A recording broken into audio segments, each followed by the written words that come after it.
Chapter 8.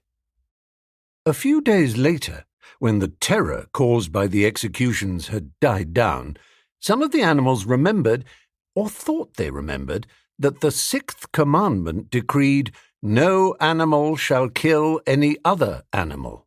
And though no one cared to mention it in the hearing of the pigs or the dogs, it was felt that the killings which had taken place did not square with this. Clover asked Benjamin to read her the sixth commandment, and when Benjamin, as usual, said that he refused to meddle in such matters, she fetched Muriel. Muriel read the commandment for her. It ran, "No animal shall kill any other animal without cause." Somehow or other, the last two words had slipped out of the animals' memory. But they saw now that the commandment had not been violated, for clearly there was good reason for killing the traitors who had leagued themselves with Snowball. Throughout the year, the animals worked even harder than they had worked in the previous year. To rebuild the windmill with walls twice as thick as before, and to finish it by the appointed date, together with the regular work of the farm, was a tremendous labour. There were times when it seemed to the animals that they worked longer hours and fed no better than they had done in Jones's day. On Sunday mornings, Squealer, holding down a long strip of paper with his trotter, would read out to them lists of figures, proving that the production of every class of foodstuff had increased by 200%, 300%, or 500%, as the case might be. The animals saw no reason to disbelieve him, especially as they could no longer remember very clearly what conditions had been like before the rebellion. All the same, there were days when they felt that they would sooner have had less figures and more food. All orders were now issued through Squealer or one of the other pigs. Napoleon himself was not seen in public as often as once in a fortnight. When he did appear, he was attended not only by his retinue of dogs, but by a black cockerel who marched in front of him and acted as a kind of trumpeter, letting out a loud cock-a-doodle-doo before Napoleon spoke. Even in the farmhouse, it was said, Napoleon inhabited separate apartments from the others. He took his meals alone, with 2 dogs to wait upon him, and always ate from the Crown Derby dinner service, which had been in the glass cupboard in the drawing-room. It was also announced that the gun would be fired every year on Napoleon's birthday, as well as on the other 2 anniversaries. Napoleon was now never spoken of simply as Napoleon. He was always referred to in formal style as our leader, Comrade Napoleon, and the pigs liked to invent for him such titles as Father of all Animals, Terror of Mankind, Protector of the Sheepfold, Duckling's Friend, and the like. In his speeches, Squealer would talk with the tears rolling down his cheeks of Napoleon's wisdom, the goodness of his heart, and the deep love he bore to all animals everywhere, even and especially the unhappy animals who still lived in ignorance and slavery on other farms. It had become usual to give Napoleon the credit for every successful achievement and every stroke of good fortune. You would often hear one hen remark to another, "Under the guidance of our leader, Comrade Napoleon, I have laid 5 eggs in 6 days." Or 2 cows, enjoying a drink at the pool, would exclaim, "Thanks to the leadership of Comrade Napoleon, how excellent this water tastes." The general feeling on the farm was expressed in a poem entitled Comrade Napoleon, which was composed by Minimus and which ran as follows. Friend of the fatherless, fountain of happiness, Lord of the swill bucket, oh, how my soul is on fire when I gaze at thy calm and commanding eye, like the sun in the sky, Comrade Napoleon. Thou art the giver of all that thy creatures love, full belly twice a day, clean straw to roll upon. Every beast, great or small, sleeps at peace in his stall. Thou watchest over all, Comrade Napoleon. Had I a sucking pig, ere he had grown as big, even as a pint bottle or a rolling pin, he should have learned to be faithful and true to thee. Yes, his first squeak should be, Comrade Napoleon. Napoleon approved of this poem and caused it to be inscribed on the wall of the big barn, at the opposite end from the 7 Commandments. It was surmounted by a portrait of Napoleon in profile, executed by Squealer in white paint. Meanwhile, through the agency of Whymper, Napoleon was engaged in complicated negotiations with Frederick and Pilkington. The pile of timber was still unsold. Of the two, Frederick was the more anxious to get hold of it, but he would not offer a reasonable price. At the same time, there were renewed rumours that Frederick and his men were plotting to attack Animal Farm and to destroy the windmill, the building of which had aroused furious jealousy in him. Snowball was known to be still skulking on Pinchfield Farm. In the middle of the summer, the animals were alarmed to hear that 3 hens had come forward and confessed that, inspired by Snowball, they had entered into a plot to murder Napoleon. They were executed immediately, and fresh precautions for Napoleon's safety were taken. 4 dogs guarded his bed at night, 1 at each corner, and a young pig named Pink Eye was given the task of tasting all his food before he ate it, lest it should be poisoned. At about the same time, it was given out that Napoleon had arranged to sell the pile of timber to Mr. Pilkington. He was also going to enter into a regular agreement for the exchange of certain products between Animal Farm and Foxwood. The relations between Napoleon and Pilkington, though they were only conducted through Whymper, were now almost friendly. The animals distrusted Pilkington as a human being, but greatly preferred him to Frederick, whom they both feared and hated. As the summer wore on and the windmill neared completion, the rumours of an impending treacherous attack grew stronger and stronger. Frederick, it was said, intended to bring against them 20 men, all armed with guns, and he had already bribed the magistrates and police, so that if he could once get hold of the title deeds of Animal Farm, they would ask no questions. Moreover, terrible stories were leaking out from Pinchfield about the cruelties that Frederick practised upon his animals. He had flogged an old horse to death. He starved his cows. He had killed a dog by throwing it into the furnace. He amused himself in the evenings by making cocks fight with splinters of razor blade tied to their spurs. The animals' blood boiled with rage when they heard of these things being done to their comrades, and sometimes they clamoured to be allowed to go out in a body and attack Pinchfield Farm, drive out the humans and set the animals free. But Squealer counselled them to avoid rash actions and trust in Comrade Napoleon's strategy. Nevertheless, feeling against Frederick continued to run high. One Sunday morning Napoleon appeared in the barn and explained that he had never at any time contemplated selling the pile of timber to Frederick. He considered it beneath his dignity, he said, to have dealings with scoundrels of that description. The pigeons, who were still sent out to spread tidings of the rebellion, were forbidden to set foot anywhere on Foxwood, and were also ordered to drop their former slogan of "Death to Humanity" in favour of "Death to Frederick." In the late summer, yet another of Snowball's machinations was laid bare. The wheat crop was full of weeds, and it was discovered that on one of his nocturnal visits, Snowball had mixed weed seeds with the seed corn. A gander, who had been privy to the plot, had confessed his guilt to Squealer and immediately committed suicide by swallowing deadly nightshade berries. The animals now also learned that Snowball had never, as many of them had believed hitherto, received the Order of Animal Hero First Class. This was merely a legend which had been spread some time after the Battle of the Cowshed by Snowball himself. So far from being decorated, he had been censured for showing cowardice in the battle. Once again, some of the animals heard this with a certain bewilderment, but Squealer was soon able to convince them that their memories had been at fault. In the autumn, by a tremendous, exhausting effort, for the harvest had to be gathered at almost the same time, the windmill was finished. The machinery had still to be installed, and Whymper was negotiating the purchase of it, but the structure was completed. In the teeth of every difficulty, in spite of inexperience, of primitive implements, of bad luck, and of Snowball's treachery, the work had been finished punctually to the very day.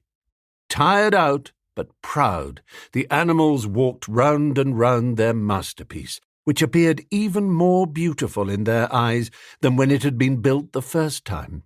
Moreover, the walls were twice as thick as before. Nothing short of explosives would lay them low this time.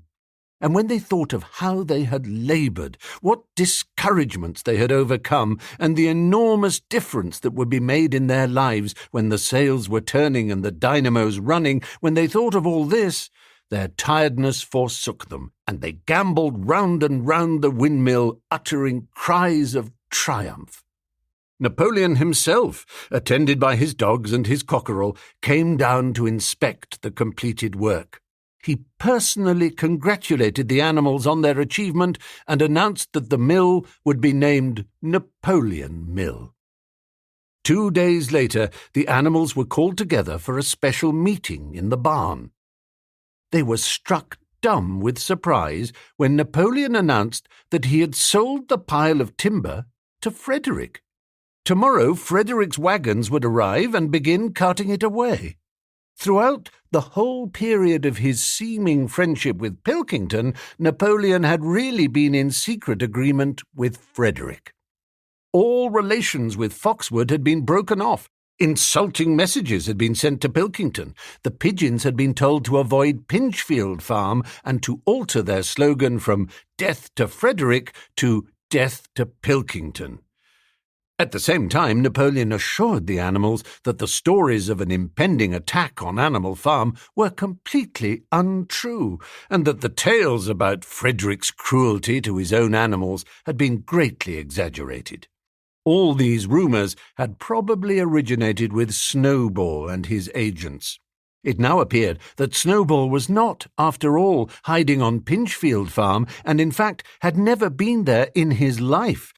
He was living in considerable luxury, so it was said, at Foxwood, and had in reality been a pensioner of Pilkington for years past. The pigs were in ecstasies over Napoleon's cunning. By seeming to be friendly with Pilkington, he had forced Frederick to raise his price by £12. But the superior quality of Napoleon's mind, said Squealer, was shown in the fact that he trusted nobody, not even Frederick. Frederick had wanted to pay for the timber with something called a cheque, which it seemed was a piece of paper with a promise to pay written upon it, but Napoleon was too clever for him. He had demanded payment in real £5 notes, which were to be handed over before the timber was removed. Already Frederick had paid up, and the sum he had paid was just enough to buy the machinery for the windmill. Meanwhile, the timber was being carted away at high speed. When it was all gone, another special meeting was held in the barn for the animals to inspect Frederick's banknotes. Smiling beatifically and wearing both his decorations, Napoleon reposed on a bed of straw on the platform, with the money at his side, neatly piled on a china dish from the farmhouse kitchen. The animals filed slowly past, and each gazed his fill. And Boxer put out his nose to sniff at the banknotes, and the flimsy white things stirred and rustled in his breath. 3 days later there was a terrible hullabaloo. Whymper, his face deadly pale, came racing up the path on his bicycle, flung it down in the yard, and rushed straight into the farmhouse. The next moment a choking roar of rage sounded from Napoleon's apartments. The news of what had happened sped round the farm like wildfire. The banknotes were forgeries.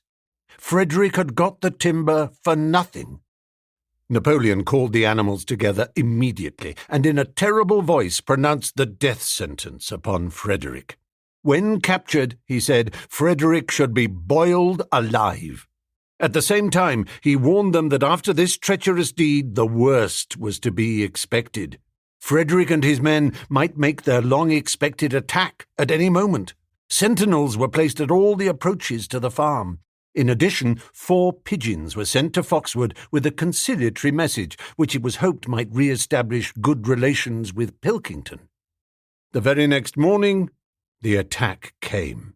The animals were at breakfast when the lookouts came racing in with the news that Frederick and his followers had already come through the 5-barred gate. Boldly enough, the animals sallied forth to meet them, but this time they did not have the easy victory that they had had in the Battle of the Cowshed. There were 15 men with half a dozen guns between them, and they opened fire as soon as they got within 50 yards. The animals could not face the terrible explosions and the stinging pellets, and in spite of the efforts of Napoleon and Boxer to rally them, they were soon driven back. A number of them were already wounded. They took refuge in the farm buildings and peeped cautiously out from chinks and knotholes. The whole of the big pasture, including the windmill, was in the hands of the enemy. For the moment, even Napoleon seemed at a loss. He paced up and down without a word, his tail rigid and twitching. Wistful glances were sent in the direction of Foxwood. If Pilkington and his men would help them, the day might yet be won. But at this moment the 4 pigeons who had been sent out on the day before returned, one of them bearing a scrap of paper from Pilkington. On it was penciled the words, "Serves you right." Meanwhile, Frederick and his men had halted about the windmill. The animals watched them, and a murmur of dismay went round. 2 of the men had produced a crowbar and a sledgehammer. They were going to knock the windmill down. "Impossible!" cried Napoleon. "We have built the walls far too thick for that. They could not knock it down in a week. Courage, comrades!" But Benjamin was watching the movements of the men intently. The 2 with the hammer and the crowbar were drilling a hole near the base of the windmill. Slowly, and with an air almost of amusement, Benjamin nodded his long muzzle. "I thought so," he said. "Do you not see what they are doing? In another moment they are going to pack blasting powder into that hole." Terrified, the animals waited. It was impossible now to venture out of the shelter of the buildings. After a few minutes, the men were seen to be running in all directions. Then there was a deafening roar. The pigeons swirled into the air, and all the animals, except Napoleon, flung themselves flat on their bellies and hid their faces. When they got up again, a huge cloud of black smoke was hanging where the windmill had been. Slowly the breeze drifted it away. The windmill had ceased to exist. At this sight, the animals' courage returned to them. The fear and despair they had felt a moment earlier were drowned in their rage against this vile, contemptible act. A mighty cry for vengeance went up, and without waiting for further orders, they charged forth in a body and made straight for the enemy. This time they did not heed the cruel pellets that swept over them like hail. It was a savage, bitter battle. The men fired again and again, and when the animals got to close quarters, lashed out with their sticks and their heavy boots. A cow, 3 sheep, and 2 geese were killed, and nearly everyone was wounded. Even Napoleon, who was directing operations from the rear, had the tip of his tail chipped by a pellet. But the men did not go unscathed either. 3 of them had their heads broken by blows from Boxer's hoofs. Another was gored in the belly by a cow's horn. Another had his trousers nearly torn off by Jessie and Bluebell. And when the 9 dogs of Napoleon's own bodyguard, whom he had instructed to make a detour under cover of the hedge, suddenly appeared on the men's flank, baying ferociously, panic overtook them. They saw that they were in danger of being surrounded. Frederick shouted to his men to get out while the going was good, and the next moment the cowardly enemy was running for dear life. The animals chased them right down to the bottom of the field and got in some last kicks at them as they forced their way through the thorn hedge. They had won, but they were weary and bleeding. Slowly they began to limp back towards the farm. The sight of their dead comrades stretched upon the grass moved some of them to tears, and for a little while they halted in sorrowful silence at the place where the windmill had once stood. Yes, it was gone. Almost the last trace of their labour was gone. Even the foundations were partially destroyed. And in rebuilding it they could not this time, as before, make use of the fallen stones. This time the stones had vanished too. The force of the explosion had flung them to distances of hundreds of yards. It was as though the windmill had never been. As they approached the farm, Squealer, who had unaccountably been absent during the fighting, came skipping towards them, whisking his tail and beaming with satisfaction, and the animals heard, from the direction of the farm buildings, the solemn booming of a gun. "What is that gun firing for?" said Boxer. "To celebrate our victory!" cried Squealer. "What victory?" said Boxer. His knees were bleeding, he had lost a shoe and split his hoof, and a dozen pellets had lodged themselves in his hind leg. "What victory, comrade? Have we not driven the enemy off our soil, the sacred soil of Animal Farm?" "But they have destroyed the windmill, and we had worked on it for 2 years. "What matter? We will build another windmill. We will build 6 windmills if we feel like it. You do not appreciate, comrade, the mighty thing that we have done. The enemy was in occupation of this very ground that we stand upon, and now, thanks to the leadership of Comrade Napoleon, we have won every inch of it back again." "Then we have won back what we had before," said Boxer. "That is our victory," said Squealer. They limped into the yard. The pellets under the skin of Boxer's legs smarted painfully. He saw ahead of him the heavy labour of rebuilding the windmill from the foundations, and already in imagination he braced himself for the task. But for the first time it occurred to him that he was 11 years old, and that perhaps his great muscles were not quite what they had once been. But when the animals saw the green flag flying and heard the gun firing again, 7 times it was fired in all, and heard the speech that Napoleon made congratulating them on their conduct, it did seem to them after all that they had won a great victory. The animals slain in the battle were given a solemn funeral. Boxer and Clover pulled the wagon which served as a hearse, and Napoleon himself walked at the head of the procession. 2 whole days were given over to celebrations. There were songs, speeches, and more firing of the gun, and a special gift of an apple was bestowed on every animal, with 2 ounces of corn for each bird and 3 biscuits for each dog. It was announced that the battle would be called the Battle of the Windmill, and that Napoleon had created a new decoration, the Order of the Green Banner, which he had conferred upon himself. In the general rejoicings, the unfortunate affair of the banknotes was forgotten. It was a few days later than this that the pigs came upon a case of whisky in the cellars of the farmhouse. It had been overlooked at the time when the house was first occupied. That night there came from the farmhouse the sound of loud singing, in which, to everyone's surprise, the strains of Beasts of England were mixed up.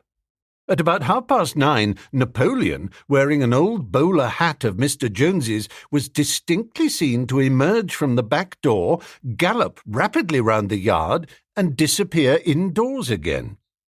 But in the morning a deep silence hung over the farmhouse. Not a pig appeared to be stirring. It was nearly 9 o'clock when Squealer made his appearance, walking slowly and dejectedly, his eyes dull, his tail hanging limply behind him, and with every appearance of being seriously ill. He called the animals together and told them that he had a terrible piece of news to impart. Comrade Napoleon was dying. A cry of lamentation went up. Straw was laid down outside the doors of the farmhouse, and the animals walked on tiptoe. With tears in their eyes, they asked one another what they should do if their leader were taken away from them. A rumour went round that Snowball had, after all, contrived to introduce poison into Napoleon's food. At 11 o'clock, Squealer came out to make another announcement. As his last act upon earth, Comrade Napoleon had pronounced a solemn decree. The drinking of alcohol was to be punished by death. By the evening, however, Napoleon appeared to be somewhat better, and the following morning Squealer was able to tell them that he was well on the way to recovery. By the evening of that day, Napoleon was back at work, and on the next day it was learned that he had instructed Whymper to purchase in Willingdon some booklets on brewing and distilling. A week later, Napoleon gave orders that the small paddock beyond the orchard, which it had previously been intended to set aside as a grazing ground for animals who were past work, was to be ploughed up. It was given out that the pasture was exhausted and needed reseeding, but it soon became known that Napoleon intended to sow it with barley. About this time there occurred a strange incident which hardly anyone was able to understand. One night, at about 12 o'clock, there was a loud crash in the yard, and the animals rushed out of their stalls. It was a moonlit night. At the foot of the end wall of the big barn where the 7 commandments were written, there lay a ladder broken in 2 pieces. Squealer, temporarily stunned, was sprawling beside it, and near at hand there lay a lantern, a paintbrush, and an overturned pot of white paint. The dogs immediately made a ring round Squealer and escorted him back to the farmhouse as soon as he was able to walk. None of the animals could form any idea as to what this meant, except old Benjamin, who nodded his muzzle with a knowing air and seemed to understand, but would say nothing. But a few days later, Muriel, reading over the 7 commandments to herself, noticed that there was yet another of them which the animals had remembered wrong. They had thought that the 5th commandment was, "No animal shall drink alcohol," but there were 2 words that they had forgotten. Actually, the commandment read, "No animal shall drink alcohol to excess."